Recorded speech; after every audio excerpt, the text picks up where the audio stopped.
Yo tout le monde, c'est Thomas, j'espère que vous allez bien. Écoutez, moi ça va nickel. Aujourd'hui on se retrouve pour une nouvelle vidéo sur GTA 5 Online. Alors comme vous avez pu le voir au titre, je vais vous parler du mode menu le plus dangereux pour les joueurs de GTA 5 Online, que ce soit sur PS3 ou PC. Alors depuis quelques semaines on a vu des personnes se faire bannir sans raison sur GTA 5 Online et maintenant j'ai peut-être des explications à ce sujet. Alors ces personnes disaient ne pas avoir triché, glitché ou modé sur GTA 5 Online et pourtant elles étaient bannies d'une durée de 2 semaines à peut-être le ban définitif. Alors le problème c'est qu'on n'avait pas de preuves comme quoi ces personnes n'avaient pas réellement triché et on pouvait pas vraiment les croire à 100%. Sauf que maintenant j'ai sûrement des explications à ce sujet, donc ça va peut-être pas justifier le bannissement de toutes les personnes mais au moins une partie. Alors depuis quelques semaines il y a un nouveau mode menu qui est sorti sur PS3 et sur PC. Ce mode menu, comme je l'ai surnommé, c'est le plus dangereux de GTA 5 Online. Alors dans ce mode menu il y a un tas d'options qu'on ne retrouve pas dans les autres modes menus et ces options nuisent à la communauté et aux joueurs de GTA Online. Alors il y a déjà des options qui nous embêtent au niveau du gameplay. Par exemple, le joueur peut nous téléporter là où il souhaite dans la map, il peut nous coincer dans notre garage, il peut nous coincer à n'importe quel endroit dans une cage ou autre. Alors il peut supprimer nos véhicules, les modifier et faire plein d'autres choses qui nous embêtent au niveau du gameplay, mais c'est pas le plus gros problème de ce mode menu. Comme vous le savez, à travers les modes menus on peut donner de l'argent, parfois de l'RP, mais on n'a jamais pu débloquer tout à un autre joueur. Alors dans ce mode menu, le problème c'est qu'on peut faire le unlock all à un autre joueur et Rockstar le détecte directement.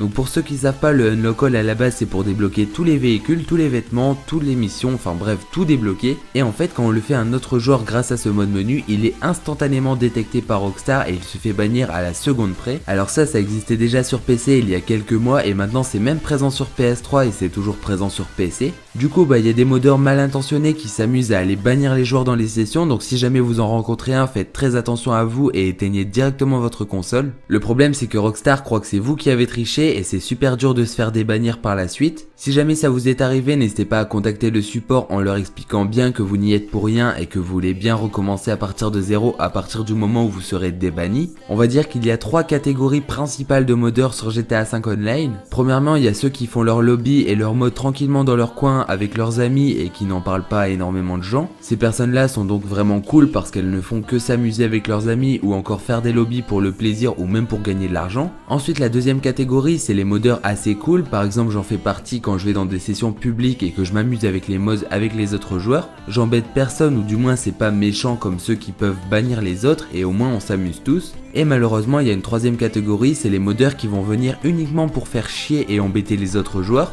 Alors il y a ceux qui vont s'amuser à supprimer les véhicules, à modifier, à faire plein de choses, à coincer les joueurs, bref il y a un tas de choses chiantes qui peuvent arriver grâce à un modeur. Alors le problème c'est que cette troisième catégorie de modeurs donne une mauvaise image des modeurs sur GTA 5 Online aux autres joueurs et ça c'est vraiment chiant. Tant que Rockstar n'agit pas, on peut malheureusement rien faire, donc moi je tenais à faire cette vidéo pour vous mettre en garde. Après merci de ne pas mettre tous les modeurs dans le même sac, il y a quand même des modeurs gentils et je pense en faire partie. En tout cas n'hésitez pas à partager un maximum de fois l'information à vos amis, c'est assez important comme vous avez pu le constater. Nous on se retrouve très bientôt dans une prochaine vidéo, que ce soit sur GTA 5 ou un autre jeu. Allez, ciao!